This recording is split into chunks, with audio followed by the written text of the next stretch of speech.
ফকির গেলেন আমরা কি বলি? যারা মানুষের বাড়িতে বাড়িতে হাত পাতে তাদেরকে কি বলে? ফকির বলে। এই ফকির সাহেব যখন গেছেন রাসূলকে যা বলতেছেন যে ইয়া রাসূলুল্লাহ ইয়া হাবিবাল্লাহ, আপনার কাছে আমি বেশি কিছু চাই না, আমার ক্ষুধা লাগছে আর আমি এখান থেকে আমার বাড়ি পর্যন্ত একটা উট আমাকে দান করতে হবে, আর আমার যে শরীরের মধ্যে ভালো পোশাক নাই, একটা পোশাক দেবেন। তিনটা আবদার, কয়টা আবদার? তিনটা আবদার করলেন রাসূলের কাছে ফকির। আল্লাহ রাসূলের কাছে ওই সময় কোন জিনিস ওই সময় তাকে দিবে এমন কোন টাকা নাই, এমন কোন খাবারও নাই তার ঘরে, রাসূলের ঘরে। তিনি হলেন বিশ্ব নবী। তিনি কি নবী? বিশ্ব নবী। কিতাবের মধ্যে এসেছে রাসূলুল্লাহ সাল্লাল্লাহু আলাইহি ওয়াসাল্লাম তার মুখ দিয়ে না বলবে এই কথাটা বলতে পারে না, না শব্দটা রাসূলের মুখে নাই। আমার রাসূল ডাকতে বললেন যে শোনো বাবা, তোমাকে আমি একটা লোক দেখে দেই, সেই লোকটার কাছে চলে যাও। তিনি হলেন আমার জামাই হযরতে উসমান রাদিয়াল্লাহু তাআলা আনহুর কাছে তুমি চলে যাও। ফকির বলে আমি যাব না, আপনি যে আমাকে পাঠাইছেন এর কি দলিল আছে?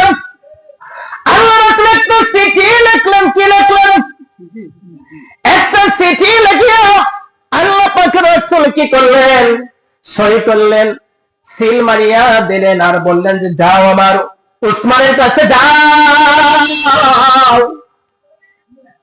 উসমানের কাছে যাওয়ার পরে যখন রাসূলের চিঠিটা যখন দিয়েছেন, হযরত উসমান কি করেছেন জানেন? ওই চিঠিটা পাওয়ার পর রাসূলের সিগনেচার, রাসূলের সিল একবার চুমু খায়, একবার বুকে লাগায়, চিঠিটা পড়তেছে। আমার রাসূল চিঠি লিখেছে, এই রাসূলের চিঠিটা আমি ফেরত দিতে পারি না। কি করলেন?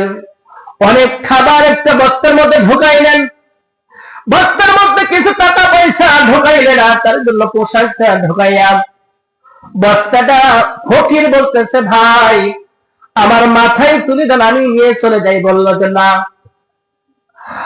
আল্লাহ পাকের এই পয়গম্বরের সাহাবী একজন জামাত হযরত উসমান গনি রাদিয়াল্লাহু তাআলা আনহু, তিনি কি করলেন? মাথায় করে ওই বোঝাটা বহন করলেন, আর ফকির হাত রাসূলের কাছে গেলেন। যাওয়ার পর রাসূলের কাছে জমা দিলেন যে রাসূলুল্লাহ আপনি চিঠি লিখেছেন, এই চিঠি মোতাবেক আমি এই যে ফকিরকে দান করবেন, আপনার যে রহমতের হাত আছে আপনার হাত দিয়ে আপনি দান করে দেন। এই কথা বলার সাথে সাথে ওই ফকির হযরত উসমানের হাত ধরলেন। ভাই আমি কি দৃশ্য দেখলাম?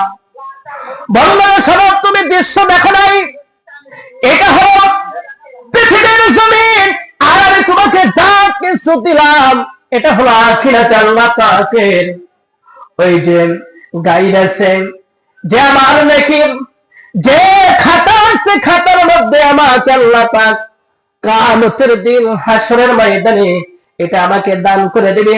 সেই দিন আল্লাহ পাক ওই রাসূলের সাহাবী হযরত উসমান গনিকে এই দান করার মাধ্যমে আল্লাহ পাক তাকে জান্নাত দান করে দিবে। বলেন সুবহানাল্লাহ।